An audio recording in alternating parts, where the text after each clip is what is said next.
Friends, बहुत से लोगों को एक कन्फ्यूजन रहता है कि कब वुड का यूज़ करना है, कब कुड का यूज़ करना है, कौन से सेंस में, कौन से सिचुएशंस में दोनों का यूज़ किया जाता है, कौन से टेंस में यूज़ किया जाता है, इसमें थोड़ा डाउट होता है। तो आपको भी इन चीज़ों में कन्फ्यूजन होता है तो गाइज ये वीडियो डेफिनेटली आपके लिए है, क्योंकि फ्रेंड्स इस वीडियो को पूरा देखने के बाद आई एम श्योर आपके मन में जो कुड और वुड इन मॉडल वर्ब्स को लेकर जो कन्फ्यूजन है, डाउट से वो क्लियर हो जाएंगे। तो वीडियो को स्किप किए बिना पूरा देखिएगा ताकि आपके सारे डाउट्स क्लियर हो जाए। तो चलिए स्टार्ट करते हैं वीडियो को। हम सबसे पहले देखेंगे कुड का किस किस सिचुएशन में, किस सेंस में, कब कब यूज़ किया जाता है। तो फ्रेंड्स, कुड का फर्स्ट यूज़ किया जाता है पॉसिबिलिटी के सेंस में। फिर वो पॉसिबिलिटी प्रेजेंट की हो या फिर फ्यूचर की हो, दोनों ही टेंसेस में पॉसिबिलिटी को इंडिकेट करने के लिए कुड का यूज़ किया जाता है। मतलब कोई चीज़ या कोई बात ऐसे ऐसी हो सकती है या होगी, मतलब इस तरह की सिचुएशन में 50-50 चांसेस होते हैं किसी चीज़ के, जैसे कि वो घर पे हो सकता है या नहीं भी हो सकता है। तो उस सिचुएशन को इंडिकेट करने के लिए कुड का यूज़ किया जाता है। सपोज इस सेंटेंस से वो घर पर हो सकता है तो ये बनेगा he could be at home. He could be at home. Guys, a present tense की पॉसिबिलिटी यहाँ पे दर्शाई जा रही है, मतलब वो इस समय घर पे हो सकता है। ही could be at home. Raj Sunday को आ सकता है। तो गाइज, इस सेंटेंस से ही पता चल रहा है कि ये सेंटेंस फ्यूचर का है। तो ये सेंटेंस बनेगा Raj could come on Sunday. It means वो संडे को आ सकता है या फिर नहीं भी आ सकता है। तो गाइज, इस तरह से कुड का यूज किसी चीज की पॉसिबिलिटी को इंडिकेट करने के लिए किया जाता है। तो चलिए देखते हैं कुड का नेक्स्ट यूज। कुड का यूज किसी से पोलाइट रिक्वेस्ट करने के लिए भी किया जाता है। अगर आपको किसी से कुछ पूछना हो, मांगना हो, तो कुड का यूज करके उसको रिक्वेस्ट कीजिएगा, बहुत ही विनम्र लगेगा। जैसे कि आपको प्यास लगी है और आपको किसी से एक गिलास पानी मांगना है तो आप पूछेंगे could you please give me a glass of water. या फिर आप प्लीज का यूज सेंटेंस के एंड में भी कर सकते हैं, जैसे कि could you give me a glass of water please. वैसे गाइज, अगर आप किसी से रिक्वेस्ट करना चाहते हैं तो आप यहाँ पे इंस्टेड ऑफ कुड वुड का भी यूज करके सेंटेंसेस बना सकते हैं। एग्जाम्पल के लिए यही सेंटेंस ले लेते हैं, would you give me a glass of water please. तो इस तरह से गाइज, वुड या फिर कुड दोनों ही मॉडल वर्ब में से कोई भी एक वर्ब का यूज करके आप पोलाइट रिक्वेस्ट कर सकते हैं। तो चलिए अब देख लेते हैं कुड का next use. As you know friends, can का पास्ट फॉर्म कुड होता है। कैन का मतलब होता है कोई चीज़ कर सकना, मतलब किसी चीज़ को, किसी कार्य को करने की एबिलिटी होना। और अगर बात करें पास्ट टेंस की, मतलब भूतकाल में कोई काम आप कर सकते थे, नहीं कर सकते थे, तो उस पास्ट टेंस की, पास्ट की एबिलिटी इंडिकेट करने के लिए कुड का यूज़ किया जाता है। मतलब कोई काम कर सकता था, कर लेता था, कर पाता था। तो इस तरह का सेंस जब आता है बोलने में या फिर सेंटेंसेस में, तो उस जगह पे कुड का यूज़ किया जाता है। तो आइए इसको एग्जाम्पल्स के जरिए समझते हैं। जब वो 5 साल का था तब वो ठीक से बोल नहीं पाता था। तो ये सेंटेंस नेगेटिव है, तो हम यहाँ पे कुड के साथ साथ नॉट का भी यूज़ करेंगे, जैसे कि he couldn't speak properly when he was 5 या 5 years old। And one more important thing guys, अगर आप इस तरह के सेंटेंसेस बोलते हो, मॉडल वर्ब्स के साथ सेंटेंसेस बोलते हो, तो आप वुड या कुड के बाद हमेशा वर्ब का फर्स्ट फॉर्म यूज़ कीजिएगा। तो फ्रेंड्स, इस तरह से इन तीनों ही तरीके से, मतलब तीनों ही सिचुएशंस में आप कुड का यूज़ कर सकते हो। तो चलिए अब देख लेते हैं वुड का यूज़ और किस सिचुएशन में किया जाता है।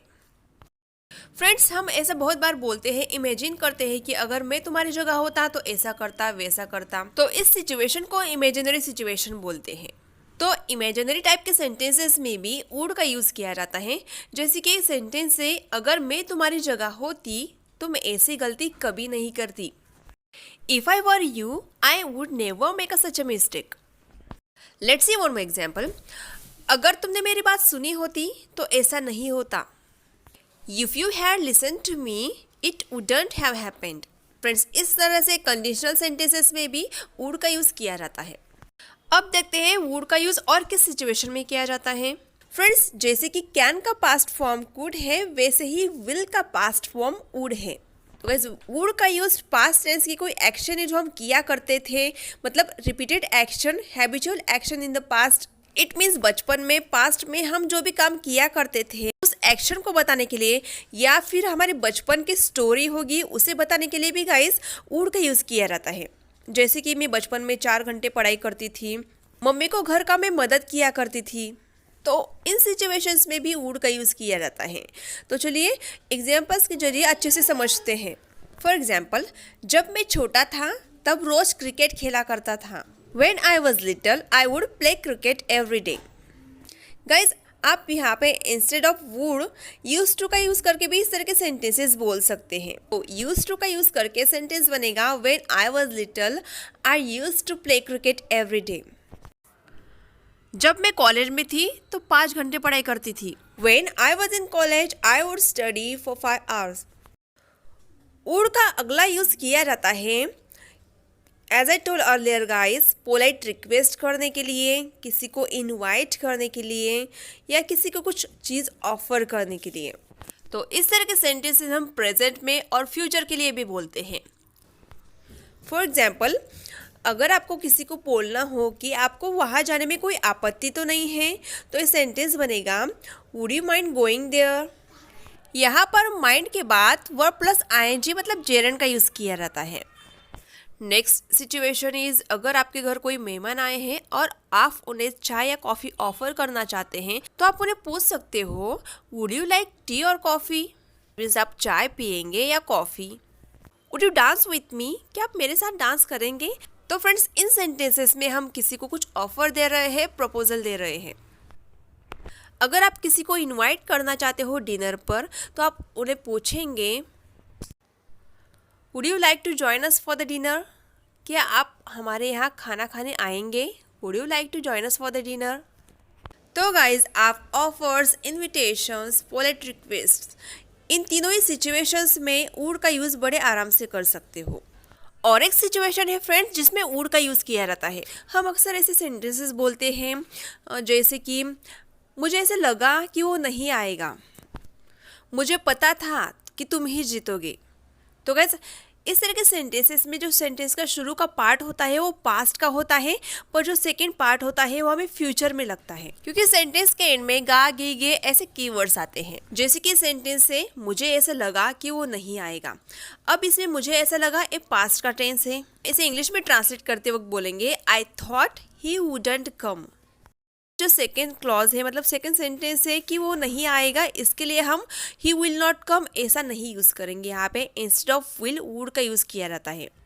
इन सेंटेंसेस को ट्रांसलेट करने की बहुत ही इजी ट्रिक है गाइज। अगर सेंटेंस का शुरुआत का पार्ट पास्ट का हो तो हम सेकेंड पार्ट में वुड का यूज़ कर देंगे। बहुत ही सिंपल है, कोई सोचने की ज़रूरत नहीं है गाइज। यहाँ पे हम और एक दो एग्जाम्पल्स लेते हैं। मुझे पता था कि वो ज़रूर लेट आएगा। I knew he would be late.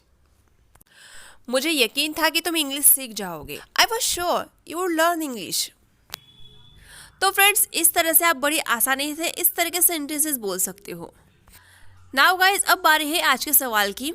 मैं जानती थी तुम जीतोगे। इस सेंटेंस को ट्रांसलेट करके कमेंट सेक्शन में ज़रूर बताइएगा। रियली होप गाइज आज का लेसन आपको ज़रूर पसंद आया होगा। आपको उड़ में और कूड़ में जो कन्फ्यूज़न है कि उड़ को कब यूज़ करना है और कूड़ को कब, ये डाउट क्लियर हो गया होगा। अगर हाँ, तो इस वीडियो को अपने फ्रेंड्स के साथ ज़रूर शेयर कीजिएगा ताकि उनको भी इस वीडियो से कुछ ना कुछ सीखने को मिले। वन मोर थिंग गाइज, अगर आप ई बुक परचेस करना चाहते हो तो उस ई बुक की लिंक डिस्क्रिप्शन सेक्शन में गिवन है, आप वहाँ पे जाके वो ई बुक परचेस कर सकते हो। तो मिलते हैं अगले लेसन में। Till then bye bye, take care.